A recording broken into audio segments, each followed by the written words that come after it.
Get on to this fluoride thing, you really need to hear Dr. Lineback. Who is Dr. Lineback, you say? I don't know any Dr. Lineback. Well, he's a teaching dentist. Not only that, he's president of the Canadian Dental Association when this interview was done. And he was very pro-fluoride. He was very pro-fluoridation of water. Then he got the facts. And then he realized fluoride kills you. Even a little bit diluted in your water, it just builds up the toxins in your body and kills you slowly. But it does kill you. So we're going to go to this tape produced by a group on the East Coast.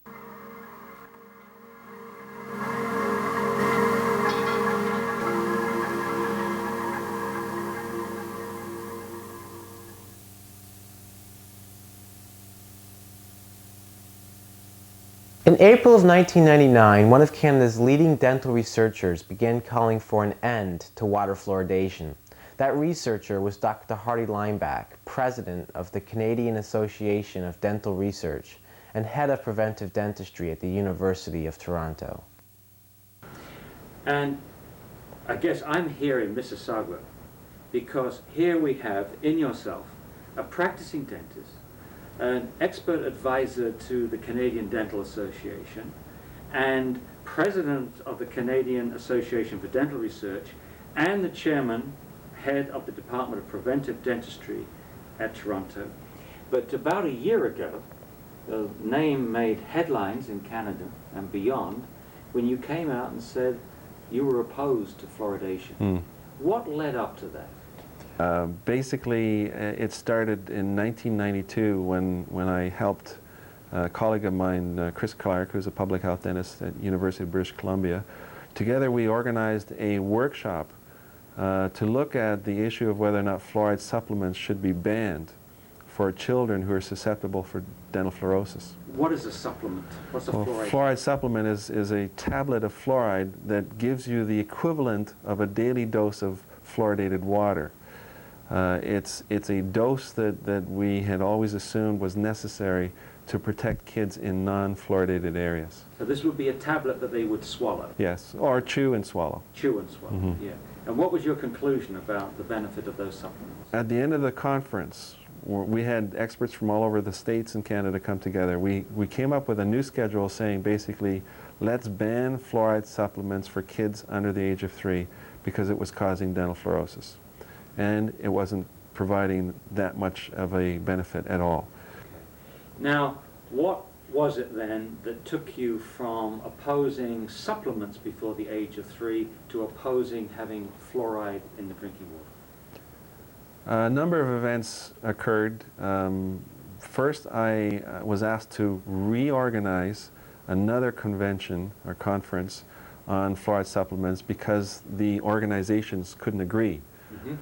So we convened again after 5 years in 1997. I invited a number of experts from all over the world, and we had a new conference on fluoride supplements.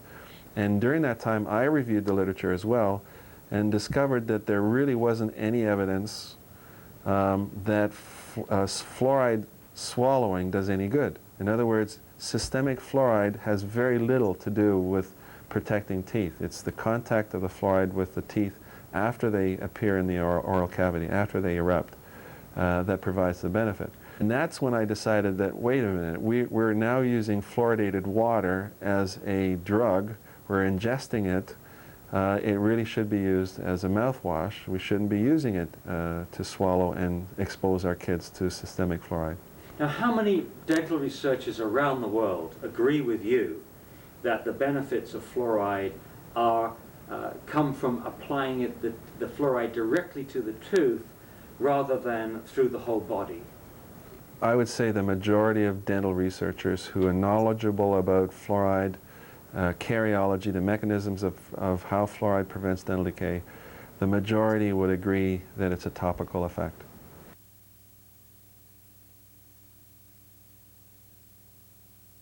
Well, tell us more about industrial grade fluoride being used for the water supply. Tell us more about that. Well, I had always assumed that the fluoride that we're using to fluoridate the water supply was pharmaceutical grade sodium fluoride. Then I found out that the majority of the fluoride that's used in fluoridating water supplies in Canada, I got a federal government document documenting it. The majority of it is sodium or hydrofluorosilicylic acid or sodium silicates, fluorosilicates, and these are added to the water supply to produce 1 part per million fluoride in the water. They dilute this stuff down to 1 part per million. Apparently this dilutes all the contaminants that are in there down to levels that are allowed by the EPA. George Glasser showed me a list of all the contaminants in one of the articles he wrote, and I could not believe that we were actually dumping lead and arsenic and even radium, which is produced in the process of making this pollutant. From what I understand, the pollutant is recovered from the smokestack scrubbers in the phosphate fertilizer industry, and it's very rich in fluoride, very toxic, but of course when you dilute it into the water supply it goes down to 1 part per million and supposedly is quite safe. My concern is that we're building up the contaminants in our system. We know that lead accumulates in soft tissues, the brain and bone. We know that actually lead accumulating in teeth make the teeth more susceptible to dental decay. My concern is also the radium contaminants that are found in hydrofluorosilicylic acid. This is known now from the phosphate fertilizer industry, and when you make phosphate fertilizer, you release some of the radium from the earth, and this now gets recovered in this industrial grade fluoride that they recover from the smokestacks. They're putting this stuff in our water. And then I found an article saying that radium is the source, or one of the main reasons why we have osteosarcoma in Canadian children, an article written by Finkelstein showing the connection between radium in the water and osteosarcoma in children. How many dentists in Canada do you think are aware that this material, this fluoride that is put into the drinking water, actually is this industrial hazardous waste? Do you think most of them are aware or unaware? Most. If the only person teaching preventive dentistry didn't know about it, do you think anybody else would know? No, I don't think even a single dentist knew until it started becoming more of an open issue because of the anti-fluoridationists. Well, quite a statement for the president of the Dental Association of Canada, Dr. Hardy Lineback. What is he saying? He was a teaching dentist, not just a dentist, but he taught at the University of Toronto. He taught dentistry. He was one of the teachers, people, and he didn't know that the fluoridation stuff they want to dilute down and put in your water comes from smokestacks. It's fluoride waste, and it also contains radium and arsenic and other poisons. And they want to put that in your drinking water. And your Santa Maria City Council voted 5-0 to put it in your drinking water, to poison you with fluoridation waste, while down in little humble Oceano, they voted 4-0 against fluoridation.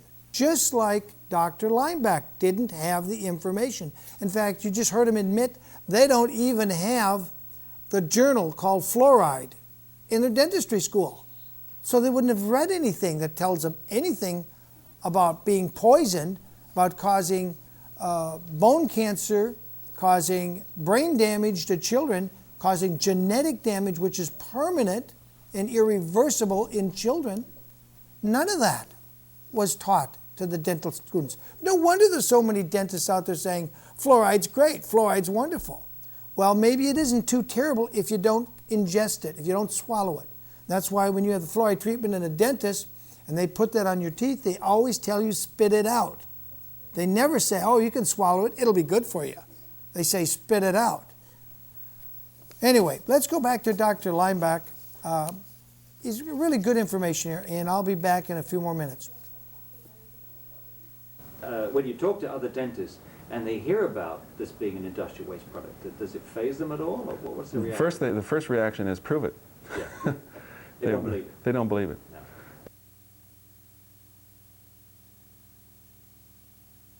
What is dental fluorosis and what causes it? Dental fluorosis is simply the the malformation of dental enamel. And actually, dental fluorosis has affected not only the enamel, but also the dentin. The dentin is the inside layer of the tooth.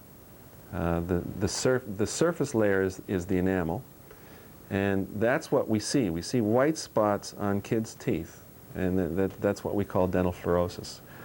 The way it forms, basically, is that the fluoride interferes with the development of the tooth. I did 10 years worth of research in my laboratory studying tooth development, so I know how teeth develop. And Pamden Beston and a few others have been looking at the effects of fluoride on tooth development. And we now believe that there are several mechanisms involved. Fluoride could be inhibiting the enzymes, the serine proteinases that are degrading the final traces of proteins that are left behind in the teeth. The proteins, if they're left behind on the surface of the enamel, will take up space, and it won't allow the crystals to grow to this beautiful, shiny luster that you see normal enamel presents itself. You see these white spots or splotches or lines. In more severe fluorosis, you actually see the surface layer flaking off. You see brown spots. The classical Colorado brown stain, we're now seeing that in North America in fluorosis area, in areas of fluoridated cities where kids are adding to the fluoride exposure with toothpaste. We're actually getting brown stain, the Colorado brown stain, in healthy kids. Now, it may not be a big concern to them, but the current concern I have, obviously, is that they've got too much fluoride in their system anyway. Well, that's actually my next question, because certainly in America, the various government agencies now dismiss dental fluorosis as a cosmetic effect, that it's, you know, polish it off or do something with it, and it hasn't done any harm to the person. Could you address that question? Is it just a cosmetic effect? Should we be concerned about dental fluorosis for other reasons? Well, number one, simply a cosmetic effect is a brush off. What basically they're saying is that we're willing to accept a certain amount of cosmetic problems to prevent decay. Well, if the fluoridation isn't preventing decay anymore, and there's now plenty of evidence in the last 5 years that it's not preventing decay anymore, then the fluorosis that's being produced is now being treated for many different, in many different ways. It's being treated by surface polishing, by bleaching, by porcelain veneers. If you actually estimate how much work is being done on kids with dental fluorosis, we're treating way more teeth for the problem of dental fluorosis than we would treat if there was a marginal increase in dental decay from taking fluoride out of the water. Most of the studies now show that the fluoridated cities have twice the incidence of dental fluorosis, and yet the decay rate is no different. Number two is that the fluoride is accumulating in these people. And I've got lots of evidence to show you that even if you stop the fluoride exposure at a very early age, the kids still get fluorosis in their back teeth because the bone is loaded with fluoride. Their system develops or picks up so much fluoride from the overexposure from the water and the toothpaste and other sources from the diet that the bone has too much fluoride. The bone is the source of the fluoride that causes the dental fluorosis. Now, because they have so much fluoride in the bone, we have more concerns about tooth development, delayed tooth eruption, malocclusion, possible bone fracture, premature skeletal development or maturation. There are many concerns now that are appearing from research that fluoride in kids in their bone system is not good. Add to that the risk for osteosarcoma. Explain what osteosarcoma is. Bone cancer.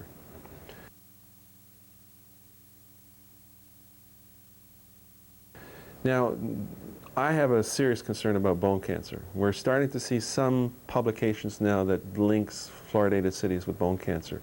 There may be a number of explanations for this. We now know that fluoride reduces testosterone. There may be a connection between this lowering of testosterone and osteosarcoma in young males.